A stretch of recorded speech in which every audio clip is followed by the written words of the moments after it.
Dear student, you are most welcome to our educational channel mechanical Pandit. और मैं आपके प्यारे पांडे सर। आज हम लोग बात करने वाले हैं techniques of decision making. Decision making के आपके बेसिक कॉन्सेप्ट हमने लास्ट क्लास में बताया था, और ये भी हमने बताया था कि लेक्चर नंबर 75, 76 ये सब इंटर रिलेटेड रहेंगे। डिसीजन बेसिकली है क्या कि बहुत सारे आपके पास ऑप्शन रहते हैं, उसमें से कोई एक जो है डिसीजन आपको out of the many possibilities you have to select only one. जैसे हमने एक एग्जांपल भी दिया था कि 12th क्लास के बाद जो है आपके पास बहुत सारे ऑप्शन थे, 10th क्लास के बाद बहुत सारे ऑप्शन थे, लेकिन आपने कोई एक ऑप्शन जो है चूज किया। क्यों चूज किया? ये बहुत सारे क्राइटेरिया होंगे। ये सारे क्राइटेरिया हमने आपको डिटेल में बताए थे। जिंदगी का सफलता का सबसे बड़ा राज यही है कि सही समय पर सही डिसीजन हम ले पाए। लेकिन चूंकि हमारी बात चल रही है अभी इंडस्ट्री की, ऑपरेशन मैनेजमेंट की, तो ऑपरेशन मैनेजमेंट में भी, ऑर्गेनाइजेशन में डिसीजन लेना अपने आप में एक बहुत बड़ी जो है रिस्पॉन्सिबिलिटी होती है, क्योंकि आपके डिसीजन पे ही बहुत कुछ निर्भर करता है। प्रॉफिट या लॉस, इंडस्ट्री का डूबना या तरक्की करना। आपके अपने पर्सनल लाइफ में भी डिसीजन लेना बहुत इंपॉर्टेंट होता है। कई बार धर्म संकट आता है कि हम ये करें वो करें, काश ये कर लिए होते, मगर ये कर लेते तो, अगर ये हो गया तो, बहुत सारे इफ एंड बट्स आते हैं। ये सब डिटेल में हमने आपको बताया था। यदि आपने ये वीडियो देखा हो लास्ट लेक्चर नंबर 75 इसी प्ले लिस्ट में, तो बहुत अच्छी बात है। नहीं देखे हों तो आप जरूर देख लीजिएगा, क्योंकि आज बात करने वाले हैं ठीक उसके आगे, that is the technique of decision making. Last lecture हमारा 75 था, आज का लेक्चर होगा हमारा 76, जिसमें कि बहुत छोटा ही लेक्चर होगा लेकिन बहुत इंपॉर्टेंट होगा अपने आप में। बहुत सारे की पॉइंट्स जो है हम डिस्कस करने वाले हैं। सबसे पहले हम यदि technique of the decision making की बात करें, तो डिसीजन मेकिंग टेक्निक कौन कौन से होते हैं? बहुत सारे टेक्निक्स हैं, एक नहीं बहुत सारे टेक्निक हैं। उस सभी टेक्निक की हम बात करेंगे वन बाय वन। सबसे पहले आजकल जो डाटा की बात चलती है, आप डाटा साइंस की बात सुने होंगे, बिग डाटा भी है, और आप एआई सुने होंगे, मशीन लर्निंग सुने होंगे, आर्टिफिशियल इंटेलिजेंस, आप जो है डीप लर्निंग की बात किए होंगे, और इस सब मिलाकर के डाटा साइंस की बात। एक्चुअली होता क्या है, हमारे पास कोई डिसीजन लेने के लिए कि हमें डिसीजन लेना है, क्या डिसीजन लेना है, तो आपके पास क्या होता है, बहुत सारी पॉसिबिलिटीज होती हैं। उस पॉसिबिलिटीज में से आपको चूज करना है कि हमारे लिए दी बेस्ट कौन सा है, हमारे लिए दी बेस्ट कौन सा है। आपको यह चूज करना है कि हमारे लिए दी बेस्ट कौन सा है। तो दी बेस्ट आप चूज कर तो लेंगे, लेकिन दी बेस्ट के लिए भी आपके पास कुछ पैरामीटर होंगे। कोई आपसे पूछ सकता है कि इसी को आपने कैसे चूज किया। तो आज हम लोग वो सब साइंटिफिक टेक्निक की बात करेंगे, क्राइटेरिया की बात करेंगे, और थोड़ा बहुत मार्केट में जो आजकल बहुत सब चलते हैं, ठीक है ना, उसकी बात करेंगे हम लोग। ठीक है, तो साइंटिफिक टेक्निक में सबसे पहले हम लोग देखें कि चूंकि डाटा प्रोसेसिंग टेक्निक आजकल बढ़ चुकी है, तो डिसीजन लेना भी उतना ही बढ़ चुका है। आजकल पहले एक होता था कि डिसीजन लेना एक अपने आप में आर्ट है, लेकिन आजकल वो आर्ट नहीं बचा है, बल्कि प्योर साइंस हो गया है। तो हम लोग इसको बोलते हैं scientific art to take the decision. Manager जो काम करते हैं, जो वर्कर काम करते हैं, वो आपके डिसीजन पर, मैनेजमेंट के डिसीजन पर डिपेंड करता है कि उसको क्या काम करना है, क्योंकि वो सिपाही है। सिपाही जो है सब काम करने में काबिल है, लेकिन वो अपने से निर्णय नहीं ले सकता है। निर्णय जो है हमेशा कौन लेगा? बॉस लेगा। और कैसे लेगा, इसके ऊपर भी हम लोग काफ़ी चर्चा कर चुके हैं। आज हम लोग बात करेंगे कि बहुत सारे निर्णय लेने हैं, तो उसका टेक्निक क्या हो, है ना, वो अप्रोच क्या होगा। तो अप्रोच में सबसे पहला जो अप्रोच होगा आपका, हम बताते हैं आपको, साइंटिफिक मैनेजमेंट टेक्निक। क्या बोलते हैं इसको? साइंटिफिक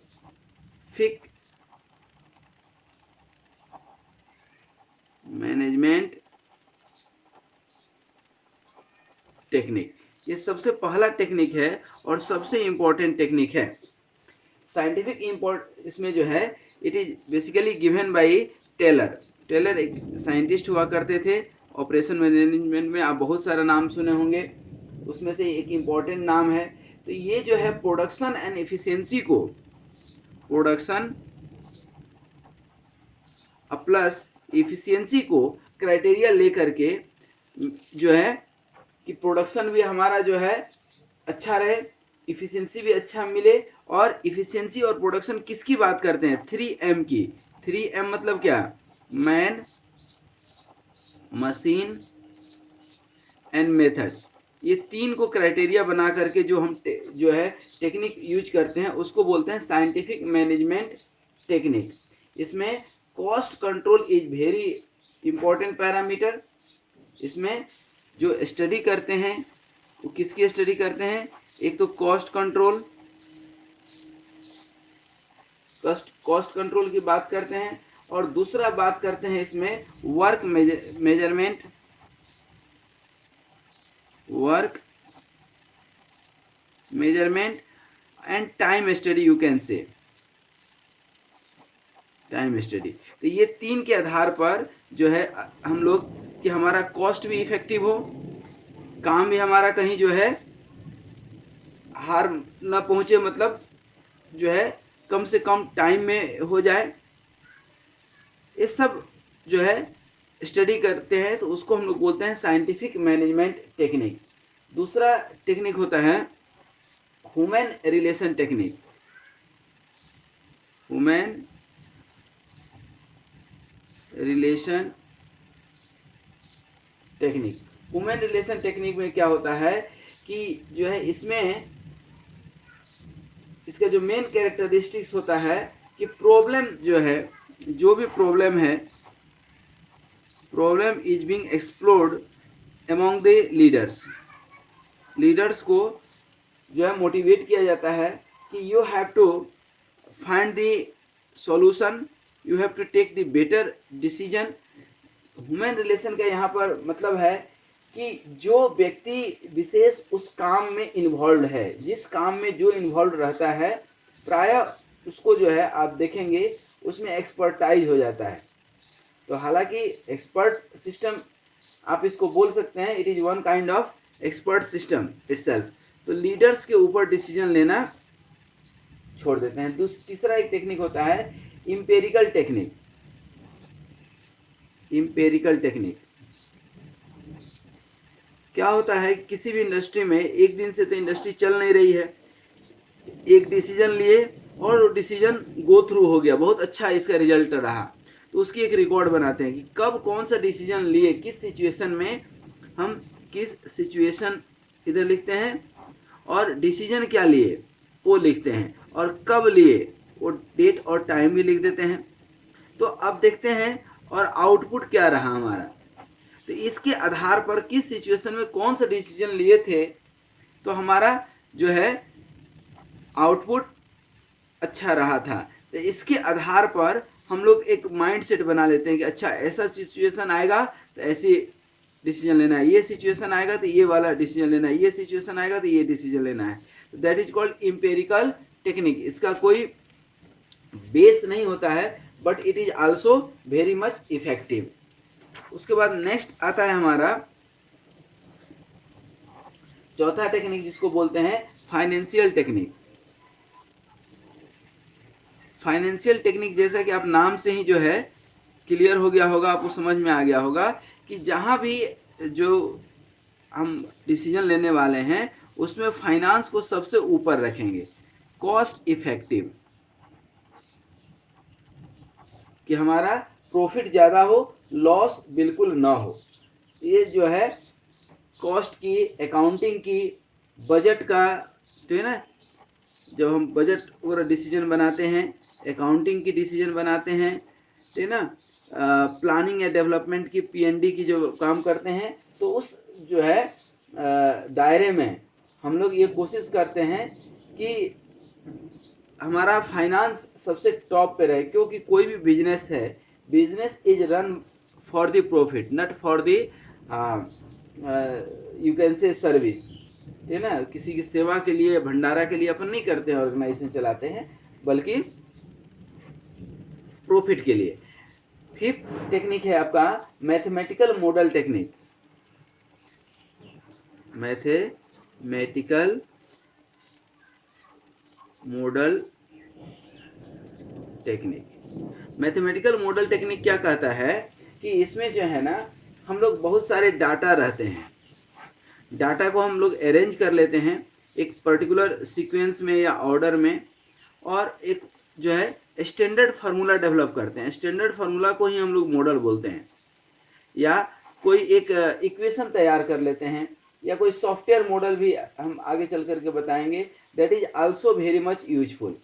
इसमें आप जो है मैथमेटिकल वे को या कॉन्सेप्चुअल मॉडल को जो है आप डेवलप करते हैं। इसमें आप बहुत सारे ग्राफ, चार्ट, ये सब वो करते हैं, और जो भी इससे आउटपुट आता है इसको हम जो है मैनिपुलेट करते हैं अपने रिजल्ट में।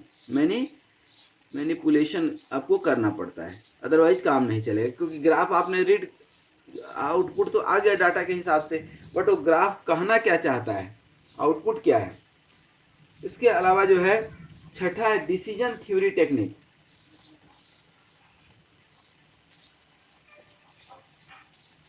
Decision theory technique.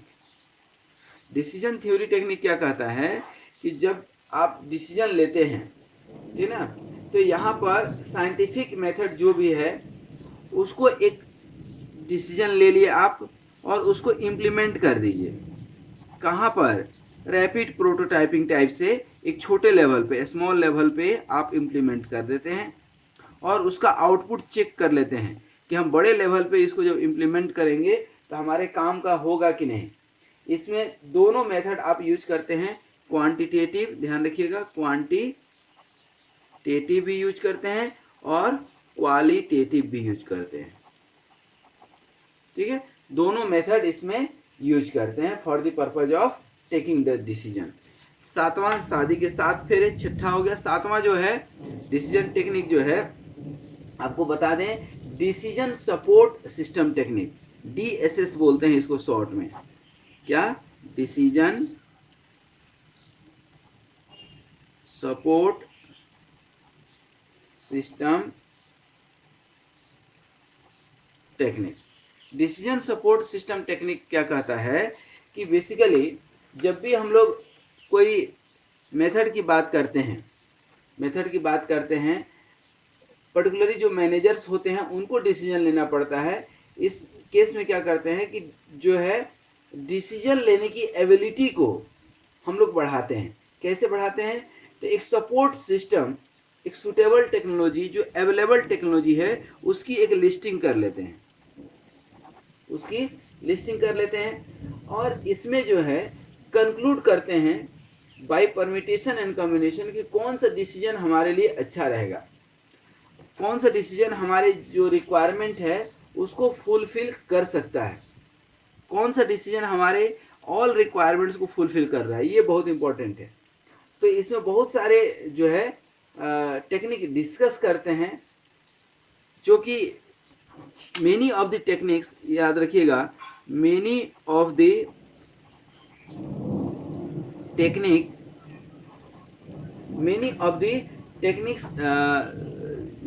Techniques are complementary to each other,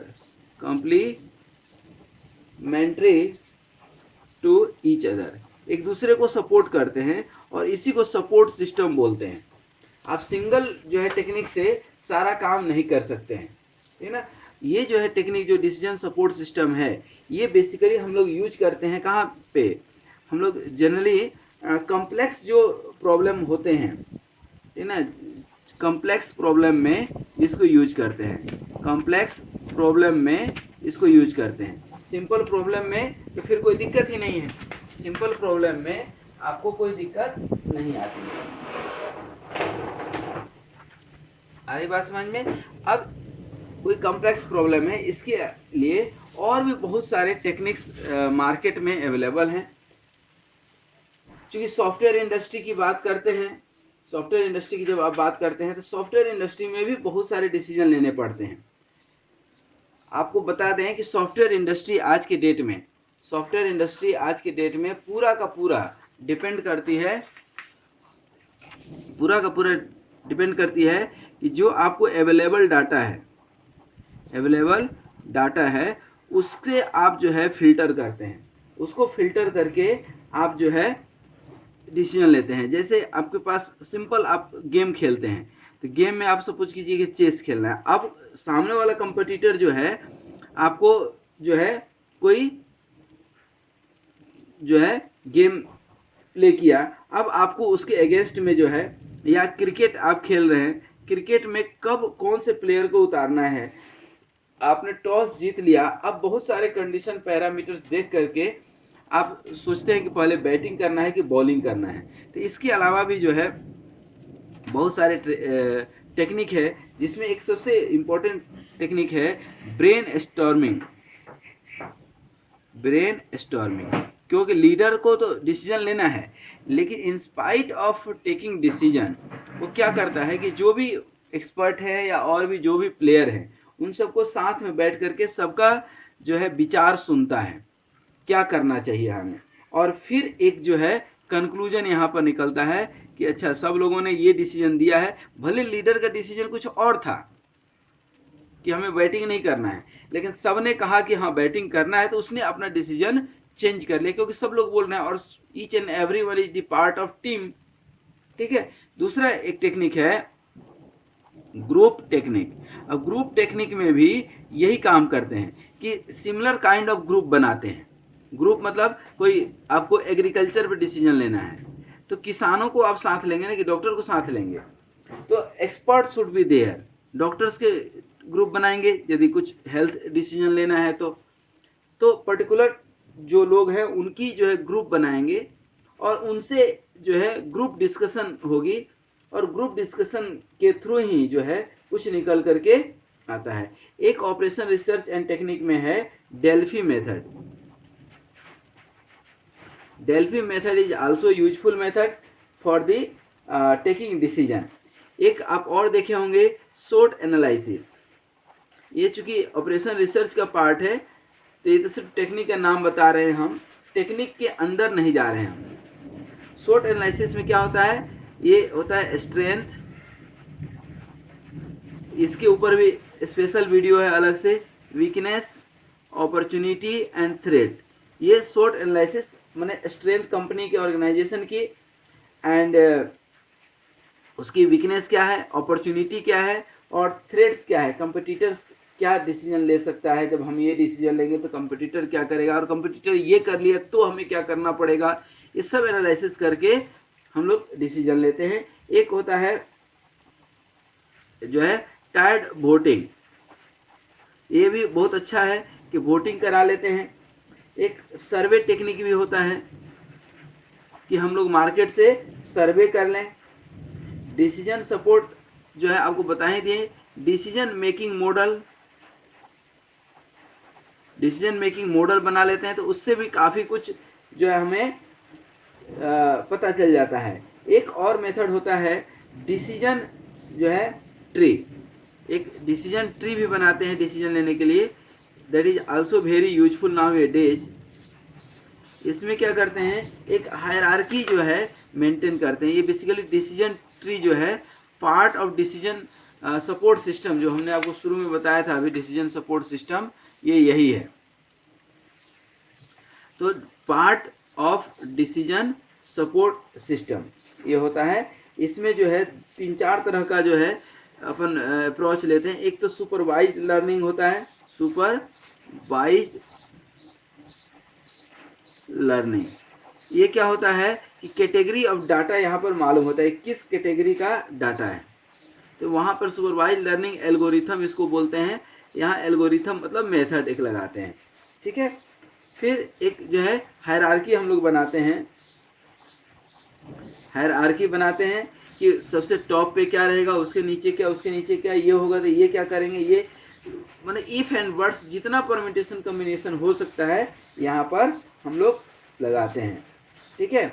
यहाँ पर चूंकि स्ट्रक्चर जो होता है हायरार्की का वो कुछ न कुछ ट्री स्ट्रक्चर का रहता है, ट्री स्ट्रक्चर का होता है। मतलब बेस तो ये हो गया आपका, फिर ये शाखा निकला, अच्छा ये हो गया तो ये कर लेंगे, इधर चले जाएंगे, अच्छा ये हो गया तो ये हो गया, ये हो गया तो ये कर लेंगे।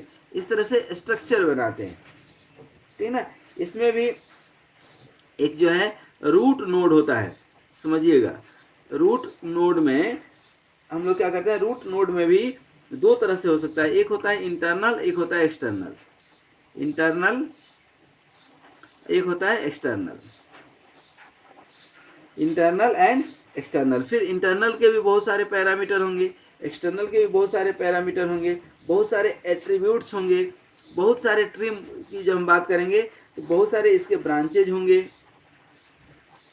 बहुत सारे लिफ्स होंगे, लिफ्स में भी कुछ रूट काउज होगा, ठीक ना, बहुत सारे नोड्स होंगे, ज्वाइंट्स होंगे, इटीसी, बहुत सारे ये सब जो है क्या कहलाते हैं हमारे आपके जो है एट्रीब्यूट्स कहलाते हैं। तो बहुत सारे एट्रीब्यूट्स होंगे यहाँ पर, बहुत सारे क्या है एट्रीब्यूट्स, मतलब कैरेक्टरिस्टिक्स। कोई भी आप डिसीजन लेंगे तो उसके इफ एंड बट्स निकल करके आएंगे ही आएंगे। एक मेथड होता है ह्यूरिस्टिक मेथड। ह्यूरिस्टिक मेथड, ये जो है ह्यूरिस्टिक मेथड भी आजकल बहुत चलता है। एक एक्सपर्ट एनालिसिस जो है सॉफ्टवेयर आता है, एक्सपर्ट एनालिसिस, एक जो है DEA करके भी सॉफ्टवेयर आता है, मुझे ये पूरा नाम याद नहीं आ रहा है अभी, लेकिन आप इसको देखिएगा। It is also helpful to take the decision. इसी तरह से प्रॉस एंड कॉन्स लिस्ट भी बनाते हैं। हर लिस्ट डिसीजन जब आप लेते हैं तो आप सर्वे करते हैं कि ऐसे ये डिसीजन लेंगे तो क्या क्या हो सकता है, क्या क्या फायदे होंगे, बेनिफिट्स होंगे, और क्या क्या लॉस होंगे। इन दोनों की क्या करते हैं आप लिस्ट बनाते हैं। फिर आप एक कंपैरेटिव स्टडी कर लेते हैं, सारे डिसीजन के बेनिफिट्स एनालिसिस बना करके एक मैट्रिक्स तैयार हो जाएगा। उस मैट्रिक्स से सॉफ्टवेयर के हेल्प से निकल करके आ जाता है कि कौन सा डिसीजन सही है, किस डिसीजन में कम से कम बेनिफिट है या किस डिसीजन में ज़्यादा से ज़्यादा बेनिफिट है। ये सारी चीज़ें आपका निकल करके यहाँ पर आ जाता है। उसी तरह से प्रॉस एंड कॉन्स लिस्ट के बाद आपका एक और आता है game theory, games theory. Game theory में जो है हम लोग ऑपरेशन रिसर्च का ही ये एक जो है टेक्निक है जिसको कि वाइडली ओवरऑल वर्ल्ड में यूज किया जाता है। लेकिन अपार्ट फ्रॉम ऑल दीज, आप जैसे डिफेंस में देखते हैं तो डिफेंस में क्विक डिसीजन लेना पड़ता है। अब जब डिसीजन लेते हैं तो बहुत सारे पैरामीटर्स होते हैं, उसमें सबसे जो है पैरामीटर होता है कि जो एक तो ऑर्गेनाइजेशन की या इंडस्ट्री की बात करें तो उसमें एक होता है प्रॉफिट और लॉस, और इनसे भी जो है बड़ा चीज़ होता है एक किसी भी कंपनी के लिए रेपुटेशन। क्या होता है रेपुटेशन, या जिसको ब्रांडिंग बोलते हैं। जैसे इलेक्शन का टाइम है, मान लीजिए तो इलेक्शन के टाइम में कौन सी पार्टी जीतेगी कौन सी हारेगी, सबकी अपनी एक क्या होती है, सभी लोग स्ट्रेटेजी बनाते हैं। और टिकट के लिए आप देखते ही हैं कि टिकट हमें भी चाहिए, हमें भी चाहिए, बहुत सारे लोग आते हैं। अब पार्टी में जो ऊपर बैठे हुए हैं किसको टिकट देना है, कहाँ से टिकट देना है, ठीक है ना, उसके साथ कौन सा गेम खेलना है, कौन सा एनालिसिस करना है, ये सब उनके पास भी एनालिसिस होता है। ऐसा नहीं होता कि आंख बंद करके, क्योंकि गवर्नमेंट चलानी है ना, और गवर्नमेंट को भी बहुत सारे डिसीजन लेने होते हैं। तो सबसे पहला जो पैरामीटर होता है प्रॉफिट और लॉस, तो देखते ही हर आदमी प्रॉफिट और लॉस सोच करके चलता है कि कम से कम लॉस हो और ज़्यादा से ज़्यादा प्रॉफिट हो। फिर डिसीजन टेकिंग, डिसीजन इन जो है अनसर्टेनिटी, डिसीजन इन अनसर्टेनिटी, ये भी बहुत इंपॉर्टेंट है। मतलब एक तरह से आप क्या ले रहे हैं, रिस्क ले रहे हैं, कोई ऑप्शन नहीं होता है तो रिस्क लेना है आपको। जैसे आर्मी है, डिफेंस की बात कर रहे हैं, डिफेंस में भी सामने वाला हमला कर दिया दूसरे कंट्री का दुश्मन ने, आपको क्या करना है, whether you have to just strike और you have to take permission from your government और you have to take the permission from head quarter. तो परमिशन में ही खेलते रह जाएंगे और सामने वाला मार करके चले जाएगा। तो कुछ डिसीजन स्वाभाविक होते हैं, जैसे आप रास्ते चलते होते हैं और रास्ते पे अचानक से जो है एक सांप आ जाए तो आप तुरंत उछल के भाग जाते हैं, तो वहाँ क्विक डिसीजन लेना पड़ेगा ना आपको, और आप लेते भी हैं। आप दूसरे के भरोसे नहीं बैठ सकते हैं कि चलो जो होगा देखा जाएगा, इसलिए आप क्या करते हैं, क्विक डिसीजन लेते हैं। तो you must have to have expertise to take the quick decision. और बहुत सारे जो है जॉब में, खास करके डिफेंस में, आर्मी में, ऐसा ही कुछ होता है कि क्विक डिसीजन से ही आप बिग बॉस बनते हैं। जीवन में डिसीजन लेना चाहिए, सही और गलत तो परिस्थिति के ऊपर डिपेंड करता है, लेकिन जो है डिसीजन लेते रहना चाहिए कि हमें ये करना है, वो करना है। कुछ टारगेट होना चाहिए रियल लाइफ में भी और ऑर्गेनाइजेशन में भी। अब गलती होता है, जो काम करेगा उसी से गलती होगी। डिसीजन का सही होना और गलत होना 3-4 चीज़ों पे डिपेंड करता है। एक तो कि आप कितने बड़े एक्सपर्ट हैं, और दूसरा कि आपके पास सपोर्ट सिस्टम क्या है। आपने डिसीजन लिया कि ऐसे नहीं ऐसे करना है, और मालिक आकर के आपको चमका दिया कि तुमको किसने बोला था ये डिसीजन लेने के लिए, तो भाई डायरेक्टर है या मैनेजर है, वो डिसीजन तो लेगा। तो डिसीजन लेना भी चाहिए। जब तक डिसीजन नहीं लेंगे तब तक कहानी आगे नहीं बढ़ेगी, ठीक है ना। और दूसरा कि आपकी जो है करेज कितनी है। बहुत लोग डिसीजन ले ही नहीं पाते हैं, जिंदगी, रियल लाइफ की भी जिंदगी का डिसीजन नहीं ले पाते हैं, झुक जाते हैं किसी के सामने, ठीक ना।